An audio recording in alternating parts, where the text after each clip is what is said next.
Welcome to the iRacing British Touring Car Championship here on BSR TV. This is round 22 from Daytona Speedway, the road course, of course, rather than the oval.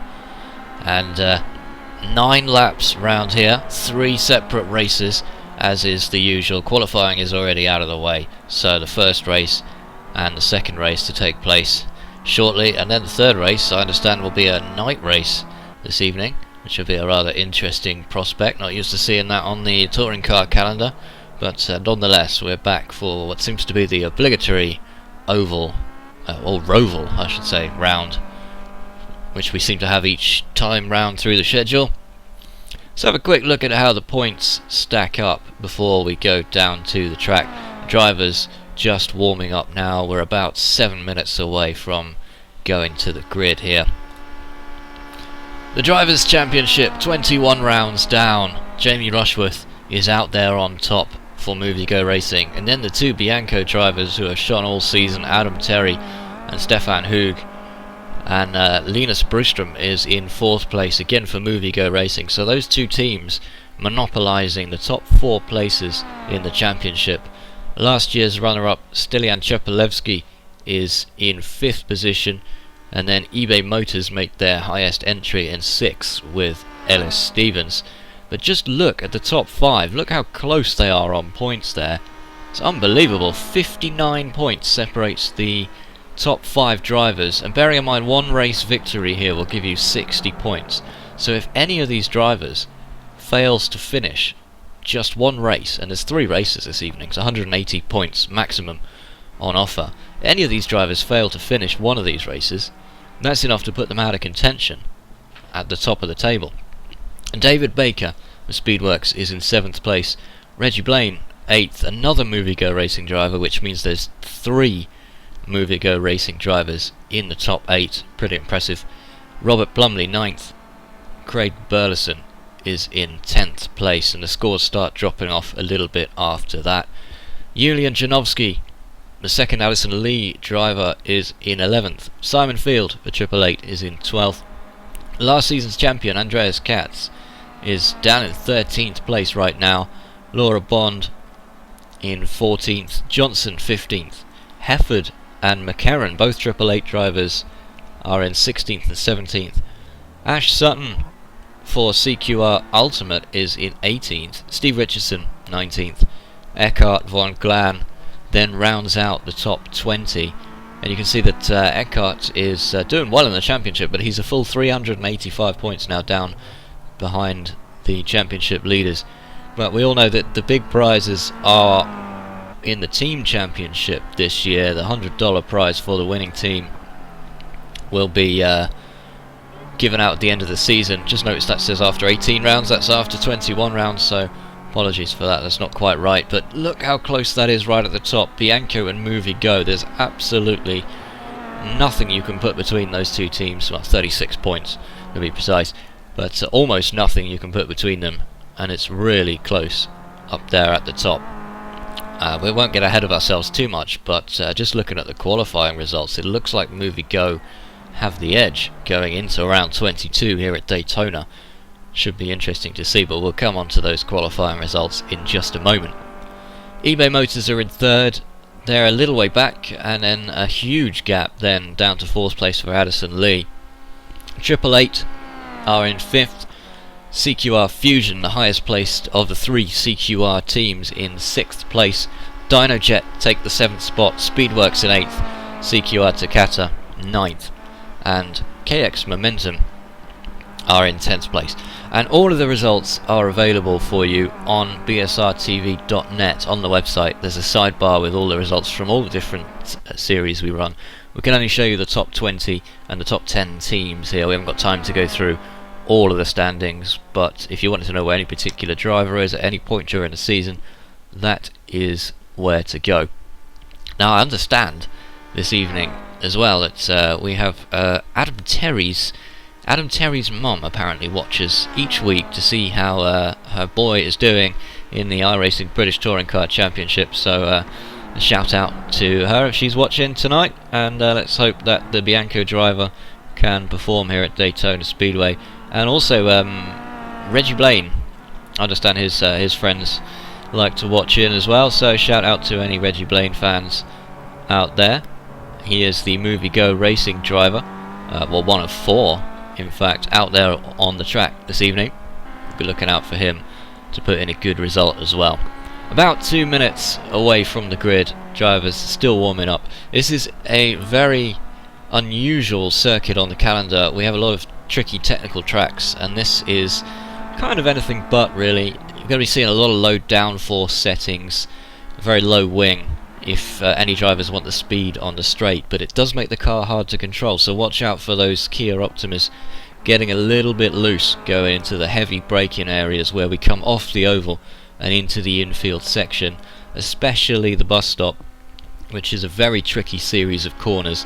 You've got to get the car slowed down. You've also got to take into account if there's a draft in effect. If you're pulling in the driver in front of you, you don't want to slam into the back of that driver at any point during your braking, and you want to get away from that corner as quickly as possible. And we saw Daytona in action in the Carrera Cup last night. All the footage is available there on YouTube if you wanted to check it out after this race. Alain Tessier, who was in second place going into the very final straight there on the last lap, he managed to get a win just by staying in second and very sensibly using the draft to achieve that. And I believe we might now be joined by Matt Dalton this evening as well. Yeah, good evening, Chris. Evening, everybody. Glad you could join us. We're just extolling the benefits of the Roval track, I suppose. I'm sure you'll have your say on that. No, it's one of my favourites. Not one of the ones I'm particularly good at, but one of my favourites. And yeah, as you mentioned last night, it was good fun, good racing in the Carrera Cup races last night, and bit of a mixed bag for myself, but not, I'm not too disappointed. So you're doing pretty well in the Drivers' Championship, aren't you? I'm not sure. I haven't looked actually. To be honest, I'm just enjoying it and driving it because I like it. It's a car I like, and I missed the first round at Watkins Glen, so I didn't get particularly good results there. But yeah, I mean, I'm having good fun. I picked up a win last week and had a good chance at a top 3 or possibly a win last night, but wasn't going to happen, unfortunately. Stefan Hoog decided to give me a little tap in turn 1 and turn me around. Yep, I was there. Well, I wasn't there, but I did witness that, and very unfortunate as well. But 12th, according to this. I was just having a look at the scores on my other screen here, and yeah, you're in 12th place in the championship, which is no mean feat at all. No, that's not too bad. I think I can climb up higher than that. Well, we'll have to see, because we've still got 6 rounds of that left to go. I think it's 6. Yeah, 6 rounds of that left to go in Season 2, and that's Wednesdays from the same time, so 8:50 UK time. Different commentary team, just as good, just as exciting, still here on BSR TV. Let's go down to the track now. Almost as good. Well, they don't have Matt Dalton, do they? So we can't say they're as good. That's the thing. They're not too bad. They're doing a good job. Marcus is a bit like watching somebody with Parkinson's juggling with a chainsaw, but bless him, he's doing quite well and he's getting it. I'm sure he will thank you very much for saying that, no doubt as well. So, Daytona. It's a standing start this time, and Jamie Rushworth takes pole position with the fastest qualifying time of the evening. Linus Brustrom actually manages to get second, stealing that away from Stelian Chepelevsky, who's going to be starting third, second row of the grid alongside Stefan Hoog. Oh, and we got the lights already, so quickly Adam Terry and Russell Laidler will take up row 3. But we're ready to go racing here for round 22 of the iRacing British Touring Car Championship. 9 rounds of Daytona underway. We've got a non-starter. Is that Adam Terry? Well, one of the cars has not started, and that's not going to be very good at all. Who is that? That is Adam Terry. He's falling behind already. Maybe he missed a gear or something at the start, but that's big, Matt. Yeah, you got to think he's maybe just had a box full of neutrals or something there. Got another couple of cars gone off in the background as well. Let's try and get something on those right now. We got a movie go turn round as well, so who's that right at the back? Oh, it's Reggie Blaine, and I might have put the commentator's curse on him just by saying that as well. They're coming down to the infield section now, and this is where things get interesting, coming off that oval section. Let's hope everybody gets through there okay. Just look at the number of cars going through that section. Everyone's through there okay at the moment, and Jamie Rushworth is already creeping ahead in the lead on the first lap of this race. He's off like a scolded cat, isn't he? He's got no interest in sticking around. I think they'll claw him back here, though. Well, Reggie Blaine is up and running again. I wonder if we might be able to go back and have a very quick look at what might have happened to Reggie just at the start of that race there. Worth bringing up a replay of that one. I mean, you can see Adam Terry gets bogged down at the start for some reason, gets it going eventually, but a lot of cars had to go around him and change their plans for that start-finish straight. Oh, just looks like he got loose on the brakes and collided with one of the 888s on his own there, unfortunately. And he is now, well, 19 seconds down, so some gap to make up there. But Rushworth, he's absolutely storming off, isn't he? He is indeed, and we're still on the first lap here, but crucially, Linus Brustrom, who's behind him, is within 1 second, so the draft should come into effect, Matt. Yeah, I don't think it makes as much of a difference in this car. I mean, it's a big thing, but I don't think it seems to make as much of a difference in this car as it was in the Porsche series last night. I mean, I know, like I said, from first hand, you'd pick up the best part of half a second in that. Well, Craig Burleson for CQR Ultimate is currently running in 14th position, and that's David Baker right behind him. Dan Hunt and... Got somebody wide? What, turn 1? Yeah, somebody ran wide. Not sure who that was. Oh, and Burleson's around. Baker's into Burleson. Watch out, guys. There's going to be cars all over the place now. Oh, well, he gets it off the track, thankfully. But Burleson went around. Baker has collided with Burleson, and Burleson can't move. He can't get back on the track. That's James Hickson going through to take 28th place. And well, let's see what happened to Craig Burleson there. Very quickly, I believe the car that went off turn 1 was Christian Rose. Ah, okay. Brilliant, thanks for the update there. Just coming into turn 1, yeah, this is the low wing setting we're talking about. David Baker has nowhere to go there. A face full of CQR Ultimate machine. And Burleson now down to 29th. David Baker is... Oh, and Burleson's pulling it off, so too much damage. He's going to recover that car. Everyone else seemed to get through there okay. Can't see Christian Rose on my... Oh, there he is, 12th place. So didn't suffer too much in the CQR Takata machine. Meanwhile, out at the front, Rushworth is getting chased down by Brustrom. And that's going to be an interesting situation, isn't it, Matt? Because third place is the Addison Lee driver, Chepalevsky, but he's going to have 2 cars to get past, and that's where some of the kind of boxing in tactics come into play. Yeah, absolutely. You know, these guys may play a little bit of a team game, but for me, Jamie Rushworth is setting a pretty ferocious pace at the front here. It's going to be interesting to see if his tyre wear comes into play here. You could hear it there, in fact, on board with Chepalevsky. He's actually on the limiter on that oval section under the draft, so you can't get any faster than he's going. Yep. Already pretty rapid, it's got to be said. So I mean, you know, the draft only works if you've got RPM to keep going up, and if they're hitting the limiter, then... Well, Stefan Hoog is currently running 4th for Bianco. Adam Terry, after his slow start, is still going. He's down in 12th place at the moment, which isn't too bad considering just how slowly he did get off the start-finish line there. And he is chasing Christian Rose, but he is 5 seconds from gaining another place. That's Dan Hunt just behind him there.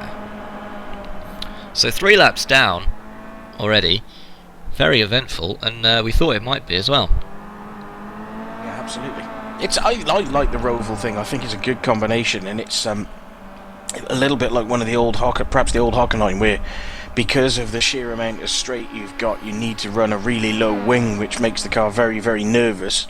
And then you've got that whole infield section where you can lose a substantial amount of time in there. Kevin Critchley, iRacing, is currently running in 5th place. But the interesting thing, Matt, for me, is that these guys up front seem to be closing up. The whole gap between 1st and 5th seems to be coming down quite a lot. Yeah, I think you're right. I think Brustrom seems to be closing up onto the back of his teammate, and at the same time, Chepalevsky is definitely making a move. And it can be deceptive as well, because the distance you see on your screen when they're at top speed is a lot bigger than the same distance when they're going more slowly, if you know what I mean. It is, but this is as close as they've been since the start for sure.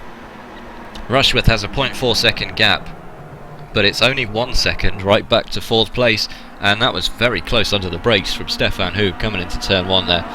He's right behind Chepelevsky. It's clear that the draft is having an effect. I can't believe that Russia would be that much slower than these drivers having qualified pole. And look at Hoog making this move now. He's looking for any way past Chepelevsky. He's also looking for a way past Brostrom, and he might well have it coming onto the draft section. Yep, it's there's a couple of really critical corners, and you know this one here is quite a challenging little bend, but the next corner is crucial because it leads onto such a long straight that your exit has got to be right. Let's see what Hoog can do coming on to the first of the oval sections for the 4th time. Let's go on board, in fact, with Stefan Hoog if we can, and have a look at just how much difference this draft might be making. If you're one of the top guys, you're going to be running with them lowest possible wing setting, surely. Well, this is it. I mean, you need to find a balance between straight line speed plus, you know, being able to run easily on the infield. So it's a fine line between having no wing at all and maybe a little bit and relying on the draft. So, well, here comes Chepelevsky. He's already moved. Doesn't feel he needs the draft after the bus stop. He's going to go down the inside of Brostrom here, and yep. It's the right line to follow from Hoog. He wants to follow Chepelevsky, but he's not got enough draft there, so possibly running a higher wing setting than these guys. Seems to be better on the brakes as well. Yeah, that would seem to indicate he's perhaps running a higher wing. It's interesting, something I've noticed last night as well. A lot of these guys who race road races quite a lot seem to make the mistake on the oval of thinking that as long as they break the draft, it's going to make no difference. But if you run that low line, if you run the high line around the banking, you're actually losing quite a bit of time because you're making the corner significantly longer for yourself. That's a very good point, and it's the very different disciplines and very different things to learn about oval racing, some of which apply because of the car, and some of which apply because of the way you drive it on the oval, and these drivers might not be used to that. Yeah, I mean, the biggest difference being with a NASCAR race, you're running 200 miles an hour with another 20-odd vultures around you that, are giving you a fairly significant hole in which you can drive through. So yeah, absolutely. Now, Russell Laidler is on your screen in that black and red CQR machine. Kevin Critchley is just up in front of him. Richard Wilde has actually got in front of Kevin Critchley into 5th place here. So Richard Wilde is... I don't know how Critchley's fallen so far back, but these guys are now 5 seconds behind the race leaders, that pack in particular there. Brewstrom, meanwhile, has dropped down to 4th place, so let's go have a look at that on the circuit. That's a back marker behind Brewstrom. No, that's going to cost him. He's on the missed grass. His braking point into the bus stop there. That's going to cost him quite severely. Is he out of fuel? Or is no, that he just missed his braking point, and then obviously he'll have picked up a slowdown going through as well. That's why he's so slow getting away. That's a good point. Yeah, and a mistake there on this track will really hurt you. It's one of those things that you're always tempted to try and grab just an extra little couple of yards with the brake into the bus stop, and you think you can just squeeze a little more speed out of the car, but you get that corner wrong, or you pick up a slowdown penalty and it buries you. 6 seconds lost just in that one corner there, so it's a real shame for Brewstrom. And Richard Wilde really attacking the back of that green Movie Go Racing machine. He wants that. Stefan Hoog just hit the back of Chepelevsky as well. Well, Hoog's now past Chepelevsky. Let's go and have a quick look at that one on the replay as well. See if we can bring up a replay of that one. Yeah, shades of Matt Neal there. So much for Swiss neutrality. Well, here it is on the replay, and you can see, he gets in the back of that Addison Lee machine. Chepelevsky propelled forwards as well. He's already on the brakes, but closes a gap up to Rushworth just up in front of him. And he's sideways now. Yeah, I think you'd call that a classic touring car bump and run, wouldn't you? Well, no yield from Hoog. He hasn't given the place back. He must realise that that is a mistake on his part, but doesn't feel obliged to return the position. Nope. Well, I mean, last season we saw Andreas Katz and Chepelevsky being very sportsmanlike to the point of us being in disbelief at Charlotte. Now we're on another oval, and the Swiss are showing the Germans how to be vicious, I think. Jamie Rushworth still leads this race, 2/3 of the way through here at Daytona International Speedway, the road course. We are only at the first race, so we've got 2 more to come this evening as well. And here goes Hoog round the outside of Rushworth. Rushworth must have known that it was only a matter of time before he got caught.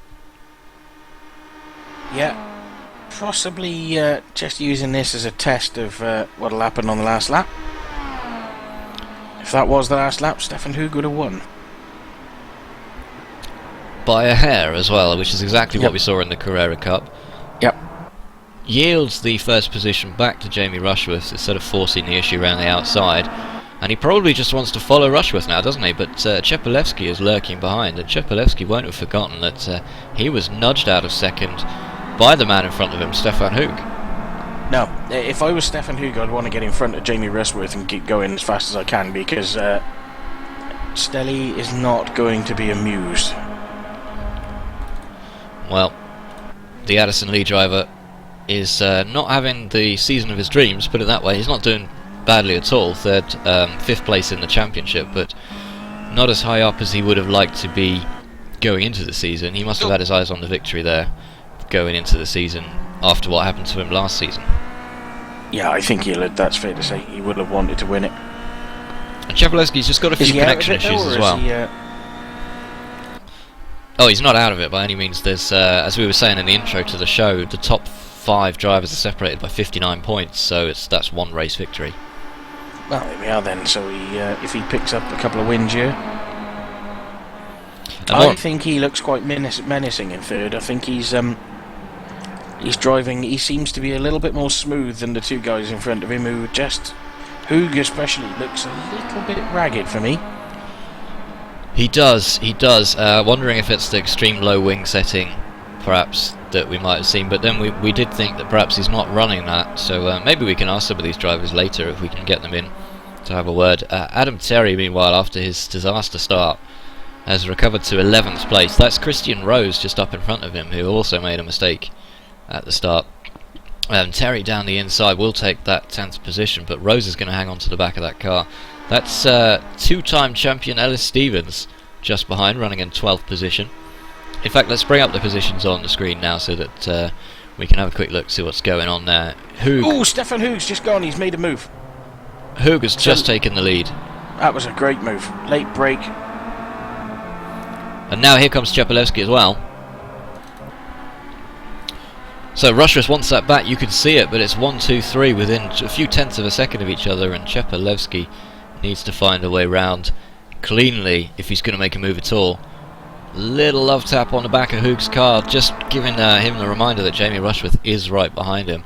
Now let's see what Rushworth's wing settings are like with 2 laps to go as we come onto that oval section for the first time on this lap.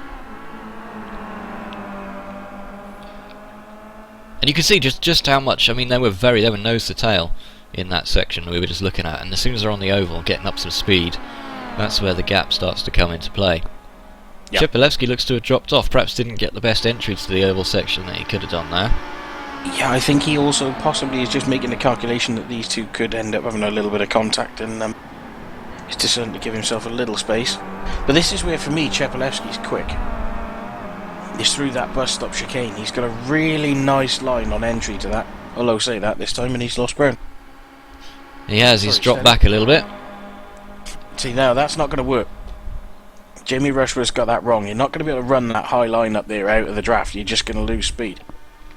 Jamie Rushworth at this point in the race really wants to just stay behind Hoog. Maybe he knows that. Maybe he's just giving Hoog a bit of a psychological treatment there. Yeah, that is possible. He might be playing a little bit of games with him. The 1-1-1 machine of Hoog leads going into the last lap. Hoog will be very conscious, though, that leading with a car right behind you is probably the worst position to be in going into the last lap on this oval section. Adam Terry seems to have dropped back. Meanwhile, he's gone back past, or Christian Rose has got back past him. A lot of drivers struggling with this circuit this evening. Some of the Movie Go guys, Reggie Blaine running 15th at the moment after a spin early on in the first corner.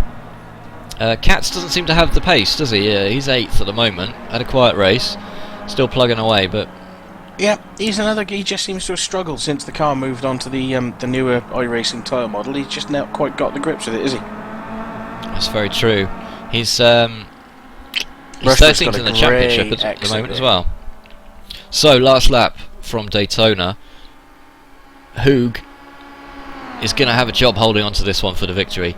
Chepelewski's too far back to make a difference now, unless he gets a spectacular exit from the bus stop, or these two come to blows on the final time through this little twisty left-right section of the circuit. Hoog on the brakes a little bit more than he would have liked there. Yeah, Rushworth just needs to be patient, yeah? I think, if anything, I would say Jamie Rushworth's possibly too close. You can't get a run that's going to allow him to slingshot around the outside. He's going to have to try and force a move down the inside. No, it's gone too early. Here comes Rushworth. That's not going to work. Because he's going to lose that advantage by the shorter line there. Oh, and it's going to be No, close. it's wrong. It's going to be absolutely... It's going to be so close there. Who got that in the end? I think Rushworth. Yeah. Well, let's go back and have another look at that one over the I'll start freely admit finish it, line. I was wrong. I thought he went too early there, and I thought going around the outside like that wasn't going to work. Well, it was very tight, wasn't it? As soon as he moved out of that draft, he lost all of the advantage there. I'm wondering if we might be able to get that from a different angle as well. Let's go back and have another look at that one. We don't really have a better camera angle, unfortunately, from Daytona, but let's slow it down for you as much as possible. It does look like Rushworth was out there. And what's the deal with Hoog being effectively off the oval circuit at that point? Yeah, you can do that. So no penalty on the road version? No. For that. Okay, fair enough. Well, that was a win for Jamie Rushworth in the end. But don't forget, I mean, there's 1 point difference between these guys as we look at the results there. So, you know, that last overtake only got him 1 point in the end. I mean, they all count at the end, but you'd certainly rather have 59 points for coming second rather than crash out of the race map. Yeah, you definitely. Something the guys may want to look at for next season, to juggle the points around a little bit and make it a bit more worthwhile. Might encourage people to take a few more risks, but then these guys want to win, don't they? So yeah, there's nothing that can be taken away from I think even if you got 10 points fewer for winning the race than you did for coming second, I think people will still want to win because you're at the top of the podium. yes. Anyway, after 9 laps, Jamie Rushworth for Movigo Racing takes the first race in very tight fashion there. I'm not sure if you've got the timing info on your screen there, Matt. Hoog second, Chepelewski third. 0.032. Doesn't get much closer than that. Critchley, impressive fourth. Laidler held on for fifth. Wild sixth. Brostrom only managed seventh after making that mistake at the bus stop. Katz in eighth. Walker ninth. Rose in 10th place. Terry, after a disaster start, didn't get away from the start, brings it home in 11th. Stevens and Hunt for eBay are 12th and 13th. McCarran, then Reggie Blaine, then Smith. Baker, after making contact with a spinning Burleson, managed to get to 17th. Laura Bond, we didn't talk about a whole race, in fact, had a very quiet race, but still came home 18th. Plumley, and then Jordan, rounding out the top 20 there. Pretty good first race. I mean, some people looked a bit tentative, some people looked a little bit unstable, let's put it that way, but it can only get better from here, right? Yep, 2 more races to go, everything to play for. It's just the nature of the circuit that because you need such a low downforce setup for that whole oval section that it does make the car really, really nervous on the infield, but then that's where these guys earn their money, so... Well, let's see if we can have a very quick word with Mr. Adam Terry, who didn't have the best start in this race. Are you there, Adam? Yeah, I'm here, Chris. Thanks for joining us on BSR TV. What happened at the start? I didn't put it in gear, mate. Oh, it's one of those. So yeah, we were wondering if it might have been connection problems or something went wrong with iRacing, but it's just sounds so simple when you've got all those things to do during the race and you do them all so well, and something simple as that can cost you. Yeah, I'm absolutely furious with myself, to be honest. Like, I was so, because obviously the start here is on a bank. You've got to keep your steering wheel slightly to the right so you don't spear to the left. And I was so busy thinking about my steering wheel, I didn't put it in gear. It's just absolutely ridiculous. I've probably blown my any chances I had of winning the title tonight. And also, I was also 10th in this race at one point until I went wide, which I thought, oh, guaranteed pole position, and I blew that as well. So not been the greatest start to the night, to be honest. Just for the viewers who might be new to this series, just explaining that Adam came home in 11th, which if he'd finished one place higher would have put him on the reverse grid pole for the next race. So commiserations on missing out on that by just one position. It's actually only 10 points that you've lost on the winner of the race, so it's not a huge amount of points difference, and there's still 8 rounds to go. So I'd say it's still wide open. I mean, you seem pretty resigned already. Just looking at Jamie's consistency, he's won again tonight, so congratulations to him in the first race. But yeah, I mean, I think the margin's 40 points between me and Jamie now. If he keeps it on the track for the next couple of rounds, then it's going to be a hell of a long way back for me, really. Well, we do like a bit of challenge and a good old fight for position here on BSR TV, so hopefully we'll get to see some of that from you in the second race. Here's hoping you can find first gear this time, if you don't mind me saying so. Yeah, well, I'll certainly be fighting for it, mate. Excellent. Well, good luck. We'll let you prepare for the second race, Adam. Cheers, Chris. That's Adam Terry there, and it's easy to do, isn't it, Matt? Forget to put the car in gear. Yeah, exactly. No. Okay. You heard it first from Matt. It's pretty much one of those things. It's pretty much one of those rudimentary things that you normally do when you start. So, I'm afraid I'd love to be able to make Adam feel a little bit better about that one, but I'm afraid I can't. And the sound of laughter from the 100,000 people scattered around Daytona circuit will be ringing in his ears for a little while. But I'm sure he'll see the funny side eventually. Well, hopefully that will motivate him for the second race, and not exactly the race that Linus Brostrom would have wanted either. No. Surprised to see him drop off as much as he did. I'd be interested to see if that's just tyre wear or what. But well, after that mistake at the bus stop, it really was a lot of positions lost. But then he carried on moving backwards, it seemed. So that, I mean, it does put him in good stead. He's starting 4th for the second race, so we might see something there. And also, I think it's going to be, if I'm not mistaken, a Christian Rose pole position for the second race. It would be Christian Rose, Matt Walker, Andreas Katz, Linus Brostrom. Maybe once Linus Brostrom realised he wasn't going to get the win, maybe he's played a little tactics. Yeah, could well be. I mean, any points lost in this race surely only equal the advantage gained in possibly starting on pole, except that you've got to maintain pole, which is a lot harder than giving up 2 positions to drop backwards. But anyway, whatever the case may be there, he will be starting 4th in the second race, which is going to be coming at you in about 5 or 10 minutes time here on BSR TV. So if you're watching live on YouTube, just tune, or even if you're not watching live on YouTube, if you're watching a recorded version, just tune to the next video, and we will see you shortly. But from us in the commentary box, that's all for now.